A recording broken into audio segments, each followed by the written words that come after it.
the lumbar side bending rotation manipulation technique to go over that again, from the bottom up, working on that from the bottom up.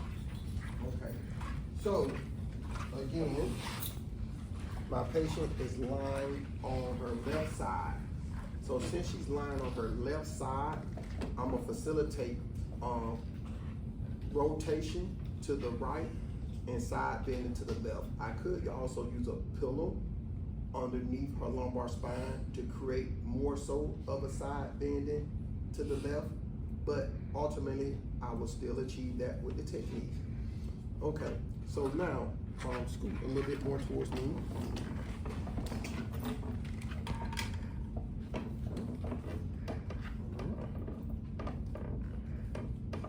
Okay, so this hand right here, I'm just gonna place it right here. You lay press.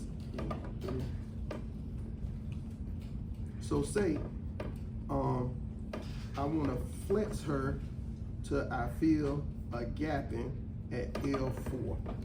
So all right, I feel it right there. So I'm gonna place this leg right here. Scoot over towards me a little bit more. Good. So now this middle finger is on a transverse process of L4, because when I do the technique, I want to do a PA of the transverse process, the left transverse process of L4 on L5. So I'm gonna come right here, hold that right there. So I have her flex to that level. All right, that's my ligamentous lock. I'm gonna come right here and rotate her down to that level for a facet lock. All right, coming out, want her to hold snug, so kind of grab me snug right there. All right, I'm coming back right here, placing that middle finger on the transverse process of L4. So when I do the technique, this middle finger is gonna do a PA again of her, when she's lying on her left side, left transverse process. So now I'm gonna come here like so. All right, kind of get me snug right here. All right, and so I'm gonna elongate like this. So I'm gonna elongate her, and notice this, I'm bringing like that right there. So I'm gonna elongate her, elongate her. So I got her elongated, there we go.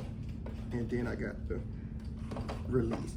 But this hand right here, this finger right here is doing a PA as I elongated her. Like so, and you can already heard a release there. And notice I took my time with it. It's really all about the setup. The setup is the most important thing to target that area that you want to target. So I did the ligamentous lock. Got her flex so that I felt the space in between L4 and L5, but my middle finger was on the transverse process, left transverse process of L4, because that's why I want to impart the rotation to the right. And then of course, facilitating side bending left, since she's on her left side. So your cephalic hand, the middle finger was on the left transverse process. Right. And then your caudal hand was on the right transverse process of that exact same level, L4? So basically, really, I just had that hand resting on, it's tough to get to the transverse process of L5, so I just had it resting on the right PSIS sacral area, or where typically where the L5 transverse, right transverse process is. Okay, then one more question. So when you started and you was getting her in ligamentous locking, you started with your finger between the L4 to L5 in her spinous gap. Yes. And then once you moved to try to put her in the rotational locking, I guess, that's when you moved to the left transverse process of L4. Right. And then you kept that finger there. Yes. Okay. Good. No more questions. And then I just rotated her down to the area that I want to focus on for the facet lock. You good? Let me get you right here. So this is the traction right here, right? So come right here. So notice I'm elongating her like this. And as I elongate her, I'm dropping and doing this simultaneously. You see? It's simultaneous. It's a simultaneous motion. So you're pulling up on the PSIs with your left hand and pushing down on her shoulder with your right hand? Or your forearm? Right. Pulling up? What do you mean by pulling To up? elongate? So to elongate, I'm doing this right here. Rolling her forward? Yes. Okay. So I'm pulling this forward, but right here, I'm doing a PA.